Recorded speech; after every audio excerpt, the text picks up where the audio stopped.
Raconte-moi un beau souvenir que t'as dans ta vie. Ah oui, d'accord. Souvenir dans ma vie. Mon souvenir, c'était ma rencontre avec Patrice. C'était un très très beau souvenir. C'était à la montagne. On est sortis, on est allé marcher dans la neige. Voilà. En fait, la relation avec ma mère n'a pas toujours été facile. Déjà, je suis née d'un remariage, sans mariage, d'une famille recomposée et ça a foutu pas mal de tensions. Dès mon enfance, j'ai entendu des cris, des coups, des menaces, du grand n'importe quoi collectif qui fait la vie de l'homme. Je me suis construite dans cette micro-société et moi aussi, j'ai très vite eu envie de revendiquer mes idées, mon existence, de mettre en avant mon ego. Peut-être que c'était un moyen pour chacun de se sentir exister, de choper un peu d'énergie de l'autre.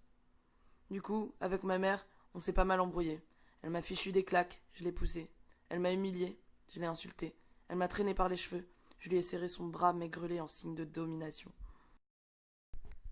J'ai souvent envié les autres par rapport à leurs parents. Je me sentais pas bien chez moi, incomprise et en manque d'amour. Je comprenais pas bien l'idée de procréer de manière égoïste, de faire un enfant à son image, de le contraindre, de le priver de liberté, de lui imposer des codes sociaux incongrus. Ça me gavait qu'on ne m'écoute pas, qu'on reste indifférent à mes douleurs, qu'on n'estime pas mes émotions, tout parce que je n'étais qu'une mioche haute comme 3 pommes. Moi aussi j'avais des trucs à dire, moi aussi je ressentais de la tristesse, de la colère. On me disait que c'était des caprices ou de la comédie, tout ça parce que j'étais une gamine. Ça me rendait encore plus dingue. Mais je savais pas pourquoi ça me rendait dingue. Ils sont quand même marrants ces deux-là. Très originaux.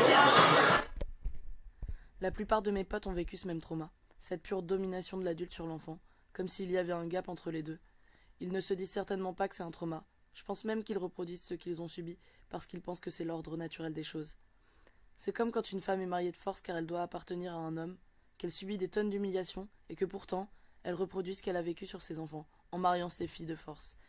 Elle se dit juste que c'est l'ordre naturel des choses, que c'est là qu'est la place de la femme. Bref, tout le monde a vécu ce trauma, mais beaucoup ont reçu énormément d'amour, et moi à 6 ans j'en voulais pas. Je trouvais ça malsain, limite incestueux. En même temps, j'enviais trop les mamans poules des autres qui leur faisaient des bisous. J'enviais trop les relations copine-copine entre mère et fille de mes potes du collège. J'enviais trop ces câlins de réconfort, ces textos qui incluaient des je t'aime. Mais je me suis rendu compte d'un truc. À chaque fois que je vois la mère d'une copine, il y a un truc qui finit par m'agacer. Et là, je suis heureuse d'avoir ma mère. Celle qui m'a permis de porter des mini-jupes alors que j'avais que 12 ans. Celle qui s'en foutait que j'ai une gueule de sauvage avec mes cheveux longs pas coiffés, alors que toutes mes camarades de classe étaient tirées à 4 épingles. Celle qui me faisait bouffer des céréales ou du chocolat chaud le soir parce qu'elle savait pas cuisiner. Surtout ma mère, c'est une grande féministe. Parce qu'au-delà d'être une mère, c'est avant tout une femme. Alors ouais, elle ne m'a pas choyée comme toutes mes potes ont pu être choyées. Mais du coup, elle ne s'est pas oubliée pour ses enfants. Ouais, elle m'a pas forcément fait 1000 câlins. D'ailleurs, quand elle m'en fait, c'est toujours un peu crispé.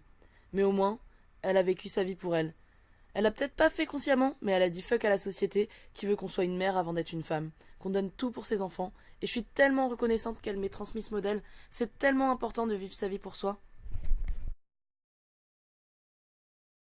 En vrai, ma mère, elle est courageuse. Elle pleure pas souvent, pas comme moi. Elle se laisse pas abattre, pas comme moi. Et s'il y a des gens qui ne l'aiment pas, ben c'est tant pis pour eux. Elle sait ce qu'elle vaut. Ma mère, elle a les plus beaux mollets du monde. Elle a 60 piges et elle en fait 45. Elle est magnifique, et au final, je suis sûre que toutes mes potes sont jalouses de moi. Maman, maman, en faisant cette chanson, maman, maman, je redeviens petit garçon. Alors je suis sage en classe, et pour te faire plaisir, j'obtiens les meilleures places. Ton désir, maman, maman, je préfère à mes jeux fous. Maman, maman, demeurer sur tes genoux. Et sans un mot dire entendre tes refrains charmants. Maman, maman, maman, maman.